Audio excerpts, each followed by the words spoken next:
Hey guys, welcome back to another video of Star Trek Fleet Command.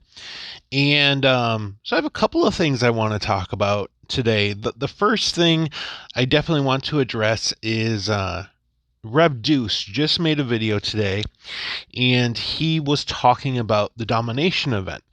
And I really wanted to put out a counter argument to what he was saying, and specifically what he was talking about is how dreadful the domination event is.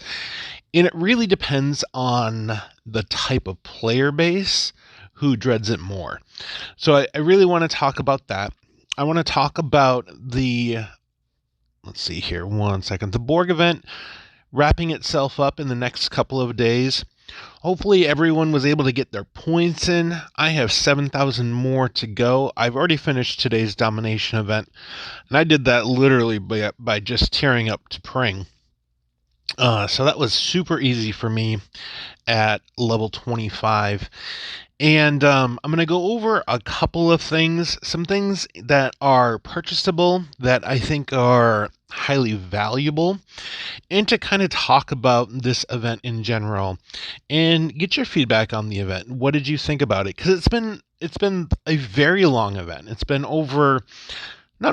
it's been a month long, and I think Scopely actually, I really like what they did. And I'm going to talk about the pros. The pros is, for one, is something to do all the time. And it was almost like we had a mental calendar of what to expect. Because these same events would continue day in and day out. And we would come to rely on knowing what was going to happen. And I think that's a really important takeaway for Scopely to have, is that players really want that calendar. They really want to know when the mining events are, when the refinery gets a huge boost to it, when is domination, when is the faction hunt. They want to prepare for all those things. So I think that's a really important takeaway, hopefully, that Scopely has coming from this. The other thing too is there were so many rewards. The mining event itself was so easy. I did it by mining Parsteel, which was the one thing that was the lowest amount of points. So you had to mine 600k Parsteel at least, that's at least what I had to do at level 24. And as long as you did that, you were able to max your points. You were able to put up points for your alliance, for the alliance event. It was a win-win. You really didn't have to do anything. You just have to check your miners. The nice thing about mining Parsteel is that on my server, I was able to leave my miners out till they filled up 80k each. Bring them back to my station. I would bring them in and out regularly to, drop them off just in case any raiders did come through. But overall, it was a really enjoyable event. Domination. I think domination gets a very difficult attitude from the higher level players, because you have to understand those players that are at levels 32 or higher, a lot of times they need hundreds of million of Parsteel to upgrade a single station. They need in the ballpark of 400 to 600 uncommon for a single station. So for them to put up points for the event, it's incredibly difficult. And all those Borg points are coming from those events. So if they can't compete in domination, they're really losing out. Luckily, you could upgrade ships, you could upgrade crew members, you could do, a multitude of things. But I think domination is great for free-to-play players and players who spend a little bit on the game, because they're lower levels. They have a lot more things to upgrade that are a lot easier to upgrade. And I think it also speaks to the point that it's a great way for alliances to bring in players who may not be the strongest, but can definitely contribute a lot in those kind of events, especially the mining event, because a lot of free-to-play players are miners. They're trying to get the biggest bang for their time in the game. So I think that's really important. The faction hunts, I mean, I think everyone really enjoys the faction hunt, especially the one that's going on right now.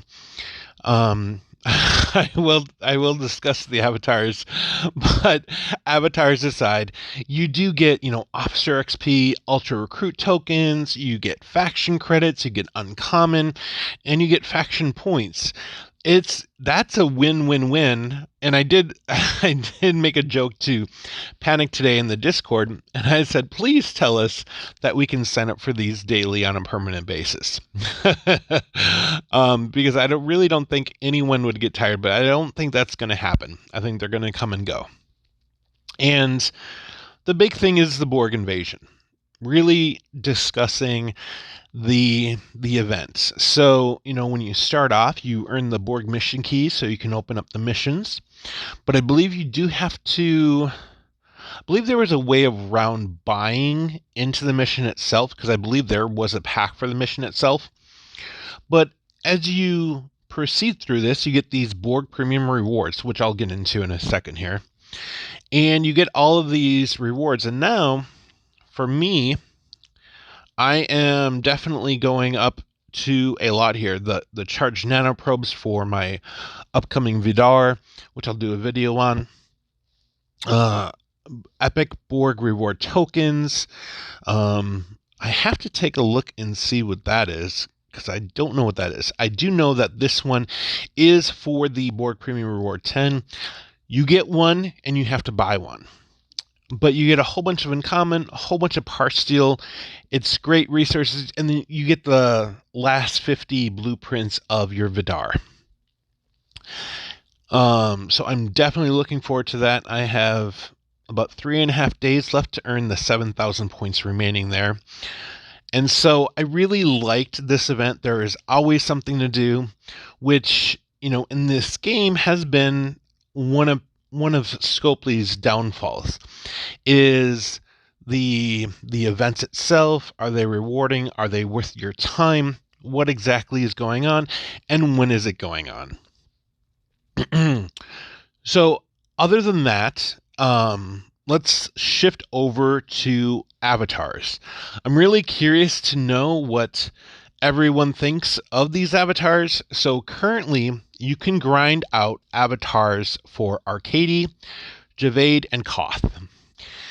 Personally, I won't be grinding them out because I'm looking forward to the 1 of 10 avatar. I think it looks pretty unique, even though probably a lot of people will have it. I'm not really attached to those other characters. Maybe if they had, more more known characters available, like Kirk, Uhura, Spock, Gorkin, Nero, I think those would be much more interesting to have. And I do have a feeling that they're going to be releasing them. So the avatars, I think, is another thing that Scopely could increase a bit on. They could add some customization. And this is the thing about gamers and MMOs with their avatars. Take Star Trek Online, for instance. You can get your free avatar, run around with them. You can have a Vulcan, you can have a human, you can have an Andorian. I mean, the list goes on. And you can customize them. One of the most fun events that Star Trek Online did was they did a Christmas event where you could earn Christmas sweaters for your avatar running around the screen. It's cute, it's fun, it's just that kind of customization that players want. So I would say in the realms of this game, the customization would get probably a little bit difficult, but perhaps to have an avatar and you can unlock the mirror universe alternative to that avatar, or kind of like what another Star Trek game has, which is Timelines. They have so many different versions of the same character. And in this kind of game, when you have so many players, people want to stand apart. They want to have the avatar that no one has. And so I really hope that Scopely moves away from the generic side of things with their avatars and really gets them to be very customizable, very unique, where you can add things in that you want. You can put a hat on them. You can put, a necklace, or you can change their clothing. It's hard to do because it's just a portrait. But I think something along the lines of some customization would go a long way with the players. So other than that, the other thing, one of the last things I do want to talk about is these Borg premium rewards. Now, this is a hotly contested topic because a lot of free-to-play players are saying, I shouldn't have to pay for those bonus rewards because you have to buy the $20 pack, which gives you the matching token. It gets you the matching Borg premium reward to unlock and get these rewards. And currently, I'll show you the one I'm waiting on right now. So at level 25, I am waiting for the other matching set of this reward so that I can get about 55 million parse steel, 130 uncommon ore, 8 rare ore, definitely those active and charged nanoprobes for my Vidar, and the 1 of 10 avatar. That's actually one of the biggest things I'm looking forward to. So what I would say is the rewards are huge. They're definitely worth getting. It's a $20 pack. I told you guys for the longest time I'm trying to keep my limit at $20 here, and it fit within that realm, and I was really happy about that. So I was able to redeem all of these. And so it's been really good for me personally. But ultimately, that's going to be a decision you have to make yourself.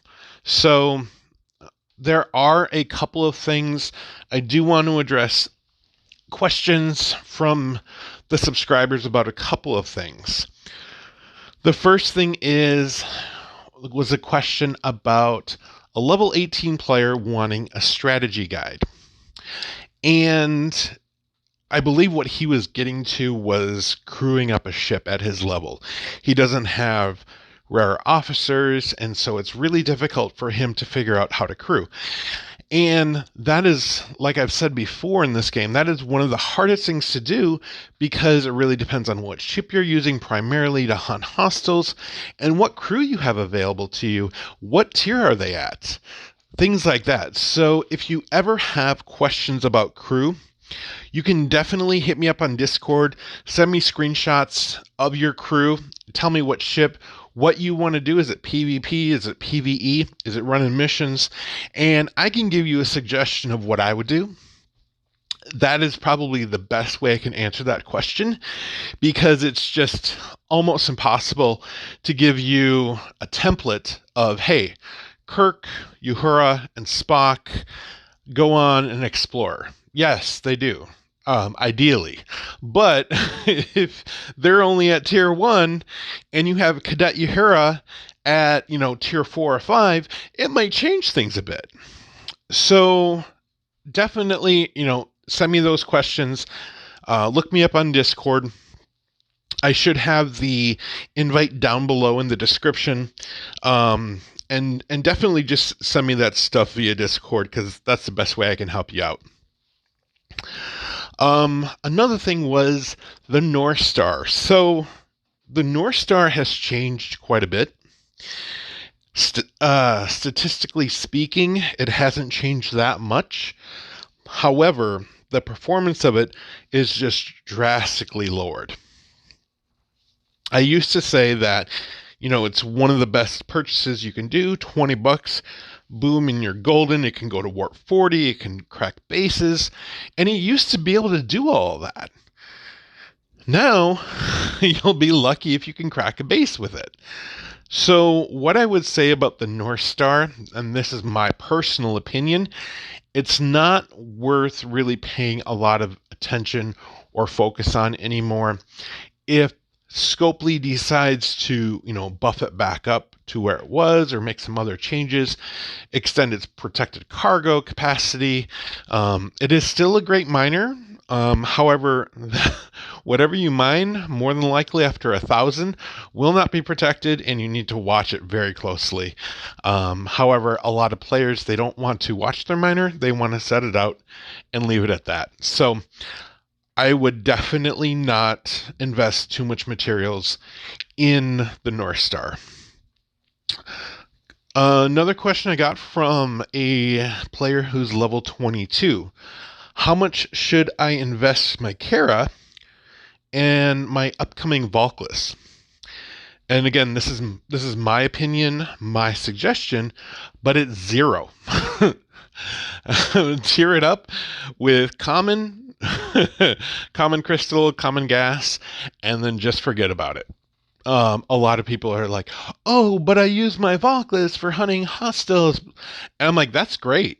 That worked for you. But here's what you're doing. You're taking the uncommon gas that could go into a Mayflower, or it could go into a Centurion, or it could go into a Rael at some point in the game. And so you're taking away from those ships that will actually last you a much longer time. So what you really want to do is you want to hoard all that uncommon as much as possible. Because once you get to those ships, they are going to be like a vacuum cleaner of uncommon crystal, ore, and gas. I mean, the same goes with the Bortus. Same thing goes with the Saladin. I really like the Saladin, but I won't talk too much about that. That would be my preference. And so you really want to hoard as much as possible, because your research and your building all starts to use uncommon as well, starting as early as level 24, I believe. And so you do want to invest some into, the Kumari. I would suggest bringing the Kumari up to about 300k power. And then it also begs the question of about, what do I put into the Vidar? And so I'm going to be talking about that more in another video. But hopefully I answered some of your questions. If you do have more questions, definitely send those to me. Click that subscribe button and that bell, and hit that like button if you like this video, and share it with your alliance mates. Otherwise, thank you guys so much for watching. I appreciate it. Take care, and I'll talk to you soon.